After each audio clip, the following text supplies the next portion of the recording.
নমস্কার বন্ধুরা, বকুলের রান্নাঘরে সকলকে স্বাগত জানাচ্ছি। আমার আজকের রেসিপি হচ্ছে ফুলকপির ঝোল। অতি সহজে বানাবো, একদম ঘরোয়াভাবে, সাদামাঠাভাবে। তো চলুন দেখে নেওয়া যাক আমার ফুলকপির ঝোলের আজকের এই রান্নাটি। তো এই ঝোলটি বানানোর জন্য আমার যেটি লাগবে সেটি হচ্ছে ফুলকপি। শীতকালীন ফুলকপি শেষ হয়ে যাওয়ার আগে এই ঝোলটি একবার আপনারা অবশ্যই বানিয়ে নিতে পারেন। ফুলকপিগুলো টুকরো টুকরো করে কেটে একটুখানি গরম জলে ধুয়ে একটু তেল দিয়ে নাড়াচাড়া করে নিচ্ছি। সামান্য পরিমাণ তেল দিয়েছি আর একটা আলুও দিয়ে দিয়েছি সঙ্গে। একটুখানি নুন হলুদ ছিটিয়ে নিয়ে ভাজা করে নিচ্ছি। খুব বেশি ডিপ ফ্রাই করব না, একটু সামান্য তেলে নাড়াচাড়া করে নিলেই হবে। তো ফুলকপিটাকে ভেজে উঠিয়ে নেব। তো এখানে আমি একটা মশলা দেখুন রেডি করে রেখেছি। জিরে, ধনে, শুকনো লঙ্কা, একটা টমেটো, আদা, রসুন আর দুটো শুকনো লঙ্কা। আর এবার ফুলকপিটাকে উঠিয়ে নিলাম। কড়াইয়ের মধ্যে তেজপাতা, গোটা জিরে, গোটা গরম মশলা ফোড়নে দিয়ে দিয়েছি। তেলটা গরম হয়ে গিয়েছিলো বেশ ভালোই। এবার দিয়ে দিলাম কেটে রাখা পেঁয়াজ। আমি একটা বড় সাইজের পেঁয়াজ কেটে রেখেছি আর একটা ফুলকপিও নিয়েছিলাম। এবার ভালো মতো করে পেঁয়াজটাকে ভেজে নেব। পেঁয়াজটাকে ভেজে নেবার পর আমি যে মশলাটাকে রেডি করে রেখেছি সেই মশলাটাকে দিয়ে দেবো। একদম ঘরোয়া সাদামাঠাভাবে তৈরি করব। একবার হলেও বাড়িতে এই রান্নাটি করে দেখতে পারেন। ফুলকপির এই ঝোলটি কিন্তু বেশ ভালো লাগে খেতে। তো এবার মশলাটাকে দিয়ে দিলাম আর একটা টমেটো দিয়ে দিয়েছিলাম, টমেটোটাকে বেটে দিয়েছিলাম।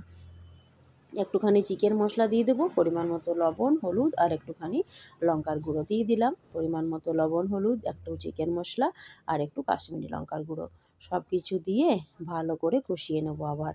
তারপর দিয়ে দেবো ভেজে রাখা ফুলকপিগুলো। যদিও খুব বেশি ভাজিনি, একটুখানি নাড়াচাড়া করে নিয়েছি। যেহেতু কম তেল মশলা দিয়ে রান্নাটা বানাবো তার জন্য খুব বেশি তেল দিয়ে ফুলকপিটা আমি প্রায় করিনি। মোটামুটি কষানো হয়ে গেছে, একটুখানি জল দিয়ে দিয়ে কষাতে থাকবো। তারপর আমি যে ফুলকপিগুলো ভেজে রেখেছি সেগুলোকে দিয়ে দেবো।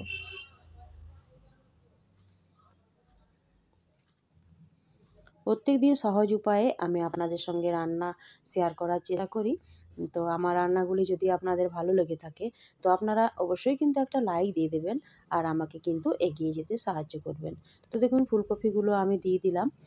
ফুলকপিগুলো দিয়েও একটুখানি নাড়াচাড়া করে জল দিয়ে ফুটতে দিয়ে দেবো, তারপর নামিয়ে দেবো। বাস হয়ে গেল অতি সহজে আমার ফুলকপি রান্না। আর চিকেন মশলাটা কিন্তু অবশ্যই দেবেন, আর যদি চান তো কাশ্মীরি লঙ্কার গুঁড়োটা দেবেন, নইলে নাও দিতে পারেন।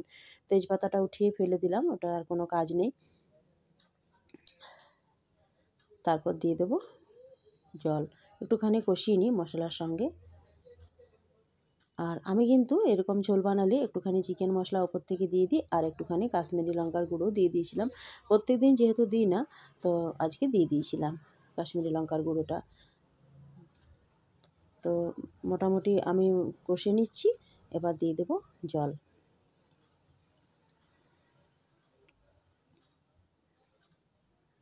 পরিমাণ মতো জল দিলাম, যেরকম আপনারা গ্রেভি রাখতে চাইবেন সেরকম জল দেবেন। ফুলকপিটা সেদ্ধ হবে, আলুটাও সেদ্ধ হবে, তাই জলটা একটু বেশি করে দিলাম। ঢাকাটা দিয়ে দেবো। ঢাকা দিয়ে সরাসরি আপনাদের কাছে আসছি।